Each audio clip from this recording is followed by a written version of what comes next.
হাদিসের মধ্যে আছে আল্লাহ নবী সাল্লাল্লাহু আলাইহি ওয়াসাল্লাম ইরশাদ করেছেন, আজরুকুম আলা কদরি নুসুবিকুম, ইবাদতের জন্য, আমলের জন্য তোমাদের মেহনত, পরিশ্রম, কষ্ট যে পরিমাণ, তোমাদের নেকিও সে পরিমাণ। তার মানে মেহনত যার বেশি, পরিশ্রম যার বেশি, তো নেকিও তার বেশি। এই হিসাবে ওই ভাইরা যেহেতু কষ্ট করে উকি ঝুঁকি দিয়ে দাঁড়িয়ে শুনতেছে, তো আপনাদের চাইতে ওনাদের কষ্ট বেশি হচ্ছে। তো আল্লাহ তাআলা যেন ওনাদেরকে ভরপুর নেকি দান করেন। আর আমার অনুরোধ, এটুকু সময় আমরা সবাই ইনশাআল্লাহ মনোযোগী হই। কোরআনুল কারীমের মধ্যে আল্লাহ তাআলা ইরশাদ করেছেন, যখনই আল্লাহর কোরআন পড়া হয় আল্লাহ তাআলা বলছে তোমরা দুইটা কাজ করো শ্রোতারা। একটা হলো ফাসতামিউ লাহু, আরেকটা হলো ওয়া আনসিতু। আল্লাহ তাআলা বলেন ওয়া ইদা কুরিআল কোরআন, যখন কোরআন পড়া হয়, তোমাদের সামনে তেলাওয়াত হয়, তখন তোমাদের দুইটা কাজ। এক হলো মনোযোগ দিয়ে কান লাগাইয়ে শোনো, ফাসতামিউ লাহু। আরেকটা হলো ওয়া আনসিতু, এবং একদম চুপ থাকো। দুইটাই আদেশ। আল্লাহ তাআলা বলেন কান লাগিয়ে মনোযোগ দিয়ে শোনো, আরেকটা হলো চুপ থাকো। তো আল্লাহ তাআলা বলেন তোমার উপকার কি হবে এতে? লাআল্লাকুম তুরহামুন, অবশ্যই তোমার উপরে, তোমাদের উপরে আল্লাহ তাআলার রহমত বর্ষিত হবে। তাহলে এই কথা স্পষ্ট, যার মধ্যে মনোযোগ আছে সে আল্লাহ তাআলার রহমত পাবে। আর রহমতের মানে কি? তাফসীরে রুহুল মাআনিতে লিখছে, রহমতের অর্থ হলো তৌফিকুত তাআ, মানে আল্লাহ তাআলা তাকে ইবাদত এবং আমলের তৌফিক দান করেন। তাহলে এই জন্য আল্লাহর কোরআন মনোযোগ দিয়ে শোনা, এটা রহমত প্রাপ্তি। আন্তরিকতা নিয়ে শোনা, মনোযোগ দিয়ে শোনা। অনেক মুরব্বী মসজিদে জুমার বয়ান হয়, ও মাথা নিচের দিকে নোয়ায় বসে বসে জুরায়, এটা একটা অভ্যাস বানায় নিছে মনে করে। ক্লান্তি না, এটা অভ্যাস। ক্লান্তি হইলে তো প্রতিদিনই পৌনে একটার দিকে ওনার জুড়ে নিয়ে বের করে, শুক্রবারে কেন আসে? এরপরে নওজোয়ান ছেলেরা মসজিদের বারান্দায় পিছনে পরস্পর কথাবার্তা, ধাক্কাধাক্কি, হাসি ঠাট্টা, মজাক, এটাকেই জিন্দিগি বানায় নিছে। ফলে মসজিদের ইমাম সাহেবরা অনেক মূল্যবান বয়ান করে, কষ্ট করে, ঘাম ঝরাইয়া কথা বলে, কিন্তু আল্লাহর বান্দারা যেহেতু মনোযোগী হয় না, এই জন্য তাদের জিন্দিগি কোনো পরিবর্তন হয় না। যেখানে যে মনোযোগ দিছে, খোদার কসম তার জিন্দিগি বদলাইছে, তার জীবনে পরিবর্তন হয়েছে। যুবক হোক, বুড়ো হোক, নারী হোক, পুরুষ হোক, আল্লাহর কোরআনের প্রতি যার আন্তরিকতা, মনোযোগ, আগ্রহ আছে, আল্লাহ তাআলা বলছে আমি তার উপরে রহমত বর্ষণ করবই। তার মানে তার পরিবর্তন হবেই, পরিবর্তন হবেই। এই জন্য কোরআনুল কারীম মানুষকে পরিবর্তন করার জন্য আসছে, হুদাল্লিন নাস, মানুষের হেদায়েতের জন্য, মানুষের হেদায়েতের জন্য। আল্লাহ তাআলা বলছেন অনুনাজ্জিলু মিনাল কোরআনি মা হুয়া শিফা। আল্লাহ তাআলা বলেন আমি কোরআন নাজিল করেছি শিফা, রোগের আরোগ্য, রোগের শেফা হিসাবে। বাহ্যিক রোগ, জ্বর, সর্দি, কাশি, মাথা ব্যথা, ঠান্ডা, বিভিন্ন রকমের রোগ আল্লাহ তাআলা বলেন এগুলো কোরআনুল কারীম পড়ার দ্বারা আল্লাহ তাআলা সুস্থ করে দেয়। আবার অন্তরের রোগ, হিংসা, বিদ্বেষ, গীবত, পরনিন্দা, চগলখুরি, অহংকার ইত্যাদি জাতীয় দোষ ত্রুটি, অন্তরের রোগ, এগুলো আল্লাহ তাআলা কোরআনুল কারীমের বরকতে দূর করে দেন। ওয়া রাহমাতুল লিল মুমিনিন, এবং আল্লাহ তাআলা বলেন সমস্ত মুমিনদের জন্য কোরআনুল কারীমকে আমি নাজিল করেছি রহমত স্বরূপ। কি স্বরূপ? বলেন না রহমত, রহমত। এজন্য ভাই যিনি মনোযোগ দেন, ছোট বড় যেই, কত যুবক মাশাআল্লাহ জিন্দিগি বদলায় ফেলে, কলেজে পড়ে, ইউনিভার্সিটিতে পড়ে, জেনারেল বিভিন্ন কাজ করে, হঠাৎ বদলে যায়। দেখবেন বদলে যাওয়ার পিছনে ঘটনা হলো কখনো কোথাও কোনো আল্লাহওয়ালার কথা একটু মনোযোগ দিছে আর আল্লাহ তাআলার পছন্দ হয়েছে, তো আল্লাহ তাআলা তাকে বদলে দিয়েছে। আল্লাহ তাআলার মায়া লাগছে, তো আল্লাহ তাআলা তাকে এই আন্তরিকতার কারণে দিল বদলে আল্লাহর দ্বীনের দিকে ফিরাইয়া দিয়েছে। এজন্য ভাই, মুরব্বী, জওয়ান, ছেলেরা, সবার কাছে অনুরোধ, আজকে না শুধু সব সময়ের জন্য, আমি এটা সবসময় বলি, প্রতিদিন বলি আমি এটা, কিছুটা মনোযোগ, আন্তরিকতা আল্লাহর কোরআনের প্রতি আপনার জিন্দেগি পরিবর্তন করবে। আপনি বুট খাবেন, ফিক্কা মায়েরা মেরা, বাদাম খাবেন, এদিক সেদিক গল্প করবেন, ওই তেরে ধাক্কা দিবেন, ঠেলা দিবেন, বসে বসে মোবাইল টিপবেন, আর আল্লাহর কোরআনের মতো এত বড় দামি নিয়ামত আল্লাহ তাআলা আপনার দিলের মধ্যে দিবে কেন? আল্লাহ কি ঠেকাই পড়ছে আপনার? কথা বলেন না? তাইলে আপনার ভিতরে কোনো আগ্রহ নাই, আন্তরিকতাই নাই, আপনার কোনো মনোযোগই নাই, উজ্জা আপনারা কেন দিবেন? এই জন্য কোরআনুল কারীমে আল্লাহ তাআলা বলছেন, ওয়াহদি ইলাইহি মান ইউনীব, যে আমার দিকে ঝুঁকে আসে, একটু আগায়া আসে, তো আল্লাহ তাআলা নিজে বলেন আমি তাকে নিজেই এগিয়ে হেদায়েত দিয়ে দিই। একটু আগাইতে হয়, আমি আল্লাহর দিকে একটু আসতে হয়, আল্লাহর দিকে একটু এগিয়ে আসো, আল্লাহ বলেন তুমি আসবা 1 বিঘত, আমি রব্বুল আলামিন আসবো 1 হাত। তুমি আসবা 1 হাত, আমি আসবো 2 হাত। তুমি আসবা হেঁটে হেঁটে, আমি আল্লাহ আসবো দৌড়ায় দৌড়ায়। আমি আগে আসবো, তুমি একটু শুধু আগে বাড়ো। আল্লাহ তাআলা আমাদের প্রত্যেককে তৌফিক দান করেন। চলেন 94 নম্বর এই সূরাটির নাম আলাম নাশরাহ। আলাম নাশরাহ লাকা সাদরাক ওয়া ওয়াদা'না আনকা বিজরাক। 8টা আয়াত এই সূরার মধ্যে।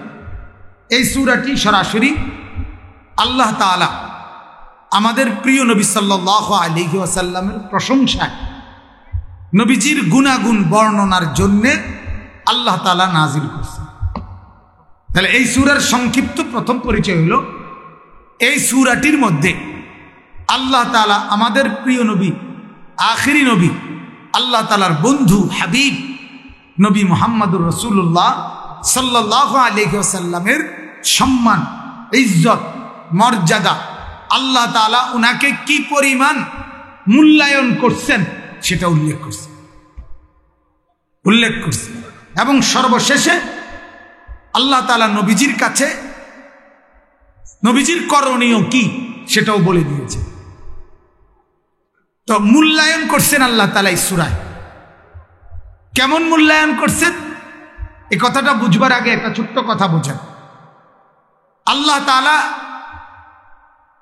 আমাদের প্রিয় নবী সাল্লাল্লাহু আলাইহি ওয়াসাল্লামের পূর্বে যত নবী, সমস্ত নবীর ক্ষেত্রে বেলায় আল্লাহ তাআলার আচরণ ছিল একরকম, আর আখিরি নবী, বন্ধু, হাবিব নবী মুহাম্মদ সাল্লাল্লাহু আলাইহি ওয়াসাল্লামের বেলায় আল্লাহ তাআলার আচরণ ছিল ভিন্ন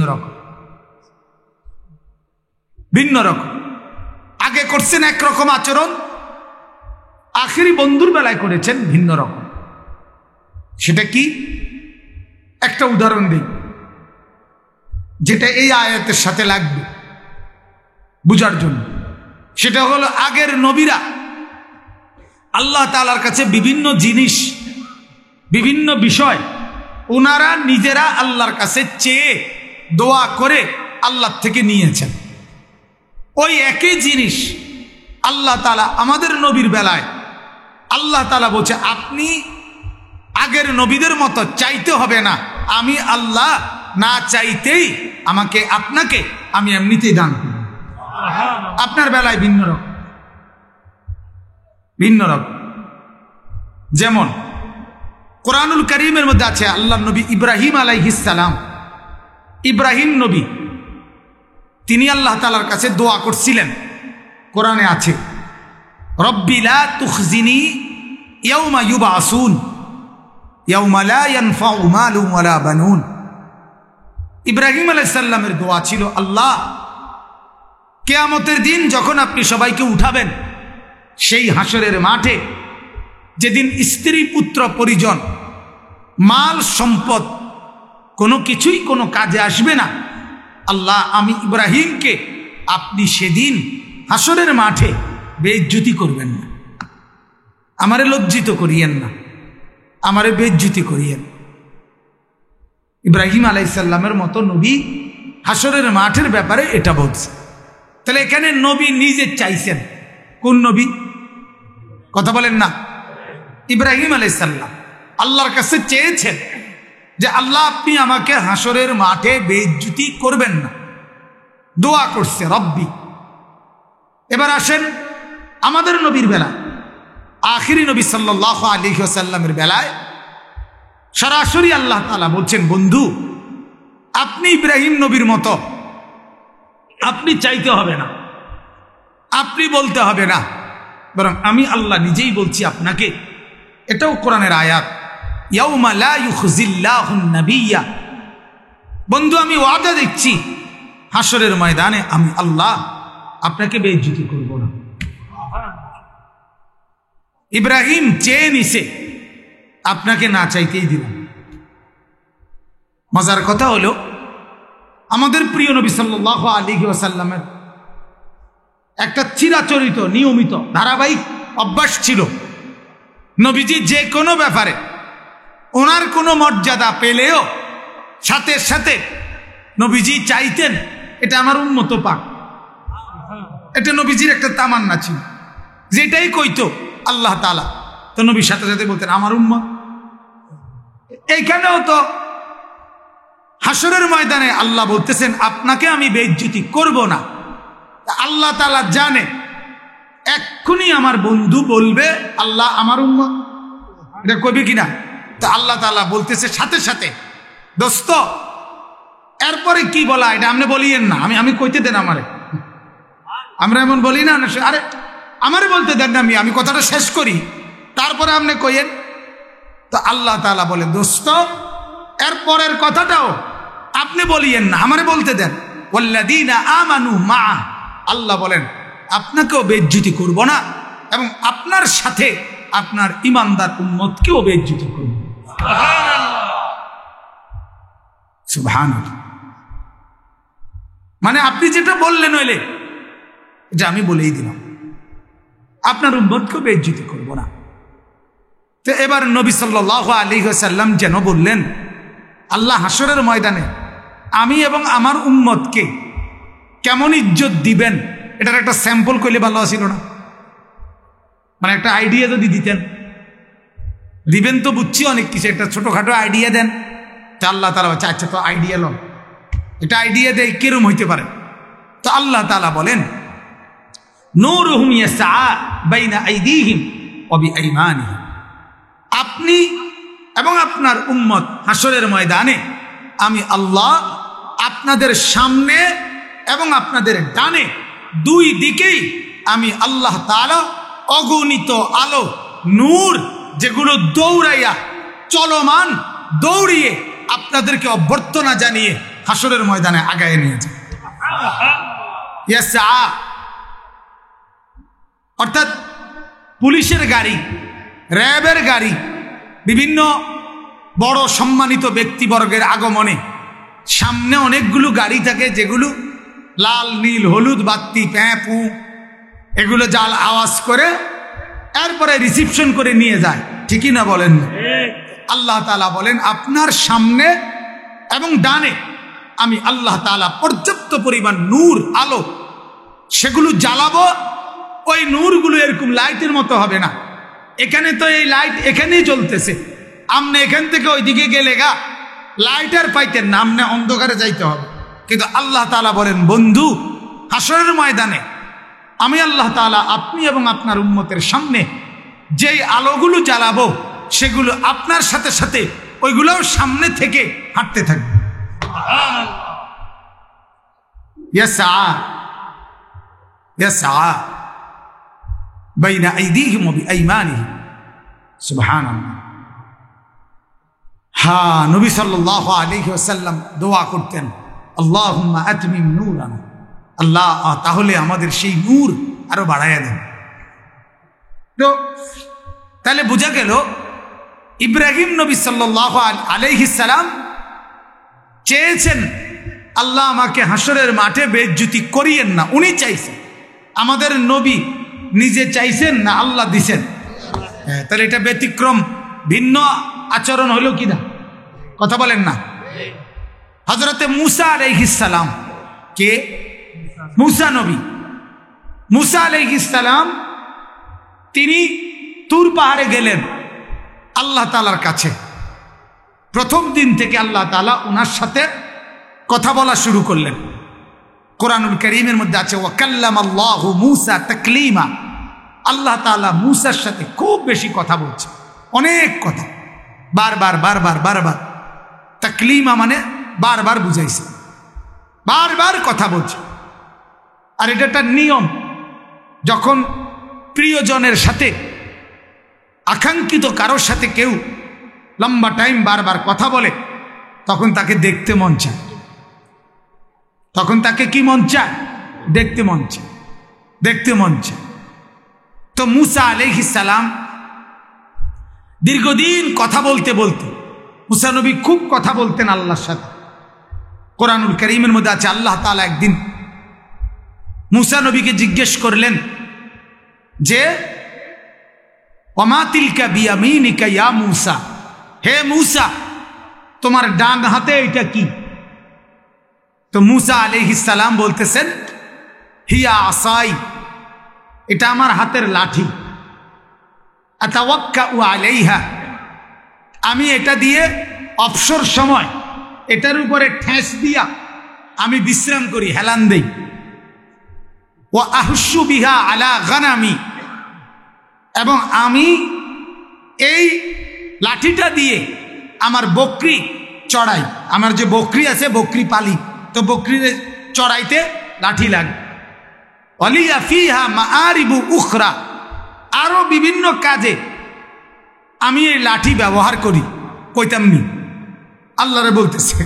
আল্লাহ কেন? আল্লাহ একদম না, বুঝছি। তোমারে জিজ্ঞাসা করছি এক লাইন, তোমার হাতে কি? তুমি বলবা এটা লাঠি, না তুমি গপ শুরু করে দিছো? কথা বোঝেন নাই?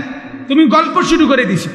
মূল কথা হইল, তাফসিরে লিখছে মূসা আলাইহিস সালাম তিনি তো নবী, তো আল্লাহ তাআলাকে তো ভালোবাসতেন, তো ভালোবাসার জন মাহবুব আল্লাহ তাআলা, তো ওনার সাথে যখন কথা বলার একটু সুযোগ পাইছেন, তো বলতেই থাকছে আল্লাহ তাআলা থামানো পর্যন্ত। আল্লাহ না থামাইলে কইতে থাই, হিসাব হইল ওনার এইটা। আচ্ছা দেখেন, মূসা আলাইহিস সালামের কথা কোরআনুল কারীম স্পষ্টভাবে উল্লেখ করছে। মূসার কথা আল্লাহর সাথে, এই যে হাতের লাঠি, তারপরে আমি এটা দিয়ে গাছের পাতা পাড়ি, আমি এটা দিয়ে বকরি চড়াই, আমি এটা দিয়ে ঠেস দিয়ে হেলান দিয়ে বিশ্রাম করি। কথাটা বুঝেন? এগুলো আল্লাহ তাআলা কোরআনে উল্লেখ করছেন যে এগুলো মূসা নবী আল্লাহ তাআলার সাথে বলছেন। আমরা যে কিছুদিন ধরে আমাদের কলিজার মধ্যে যেই ব্যথাটা, হযরত মাওলানা মুফতি আশরাফুল আলম ওবায়দী সাহেব তিনিও এতক্ষণ পর্যন্ত মাঝখানে আপনাদের কাছে বলছে যে একজন ব্যক্তি বাংলাদেশে তিনি হাফেজে কোরআন এবং হেফজখানার বিরুদ্ধে উঠে পড়ে লাগছে যে মুসলমান তাদের ছেলেদেরকে যেন বোর্ডিংয়ে রাইখা হেফজখানায় না পড়ায়, ঘরে থাকবে 10টা 11টা পর্যন্ত, সকালে 10টা 11টার দিকে আসবে হেফজোখানায়, আসর পর্যন্ত পড়ব, এমনি এমনি হাফেজ হয়ে যাব।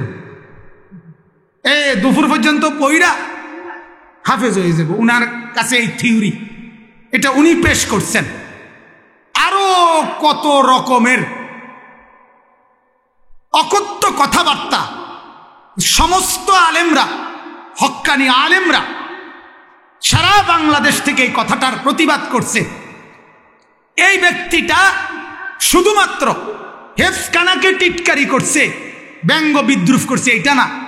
কথার প্রসঙ্গে বলতেছি, এই মুসা আলাইহিস সালাম, যার কথা সরাসরি আল্লাহ তাআলা কোরআনে উল্লেখ করছেন, ওনার বক্তব্যটা কোরআনে বলছেন। উনি বয়ানের মধ্যে বলতেছেন যে মুসা নবী কথা বলতেন তুতলাইয়া, তো আল্লাহর সাথে তুতলাইয়া কেমনে কথা বলছে এটা পর্যন্ত নিজে অঙ্গভঙ্গি কইরা তুতলাইয়া আল্লাহর সাথে কথা বলতেছে মুসা নবী, এটা সে নিজে প্রকাশ করে দেখাইছে যে তুতলাইয়া কেমনে কথা বলতে।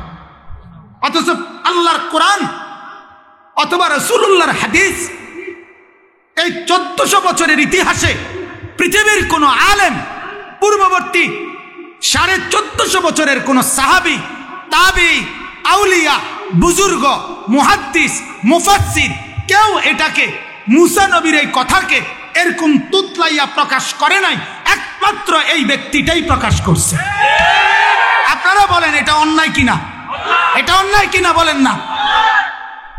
তিনি একজন নবী, শ্রেষ্ঠ নবী, আল্লাহ তাআলার আম্বিয়াদের মধ্যে যে কয়জন উলুল আজম নবী, নবীদের মধ্যে সবচেয়ে দৃঢ়চেতা যে কয়জন নবী, এর মধ্যে মুসা নবী একজন।